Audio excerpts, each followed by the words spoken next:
Now the situation is very much generated by the terrible past.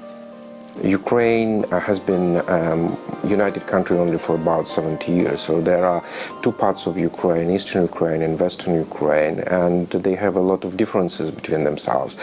Different politics, orange and blue, different languages, Russian and Ukrainian.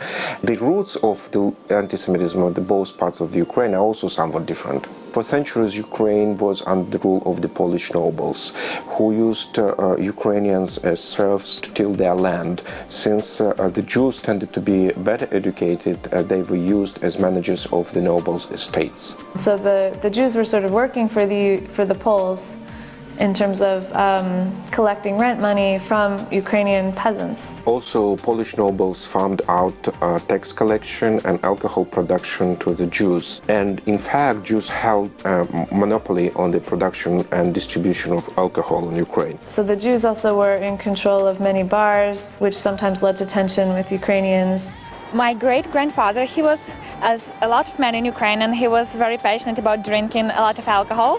And so, but at that point, the Ukrainians, because of being farmers, they didn't make a lot of money. So all the money he made, he would go to this bar that was called Shinok or Korchma in Ukraine, and there were a Jew always. They would sometimes take advantage of Ukrainians. They would sometimes overcharge people in order to make some money for themselves before they handed over what they needed to hand over to the Poles in terms of taxes. So when people couldn't pay them back, they would take their land. So the problem was that always women were claiming that Jews are their problem, the origin of the problem. The Ukrainians had a lot of resentment for the Jews, who were sort of above them on their own territory. Of course, many Ukrainians hated Polish rule, and in 1648 there was a massive uprising led by a Ukrainian Cossack general named Bohdan Khmelnytsky, who is now a national hero in Ukraine. Thousands and thousands of Poles were killed, but since Jews were seen as working with Poles, the Ukrainians killed tens of thousands of them as well. У нас даже этого не было во времена Богдана Хмельницкого. У нас никогда не было еврейского вопроса, как вопроса национального. Били евреев, были погромы, но это был вопрос социальный. Били социальных врагов, шинкарей, арендаторов, экономов, пиявок народных. After a few years, Khmelnytsky started losing the war and he allied himself with Russia. But all that he did was to cause the Cossacks to lose their influence in Ukraine, and eventually Poland and Russia just divided the country between themselves. By the end of the 19th century, anti-Semitism became a serious force in the Russian Empire. Anytime something went wrong in the empire, the Jews were blamed and the locals were enticed to attack them by the anti-Semitic press with the government's silent permission. When the empire began to crumble during World War I, anger and resentment reached a flashpoint. The Romanovs were overthrown and in stepped the Bolsheviks, among whose leadership the Jews played a prominent role.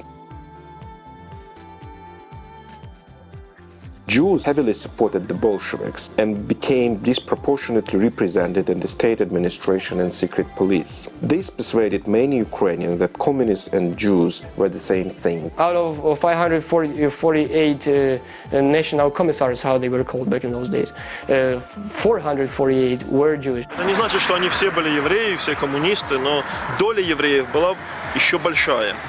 Lenin died in 1924. Joseph Stalin came to power and started programs of forced farm collectivization, trying to bring all land under state control. Most of Ukraine's economy at the time was agricultural, and the Ukrainians heavily resisted. As punishment, Stalin gave them unrealistic quotas for grain deliveries, and the result, in the fall of 1932, peasants had almost all of their food confiscated.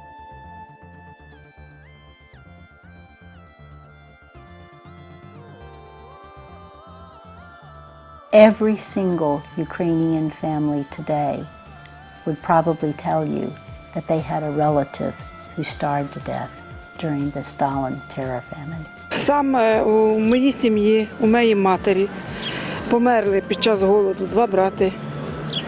Померли у батьковій сім'ї, помер брат теж.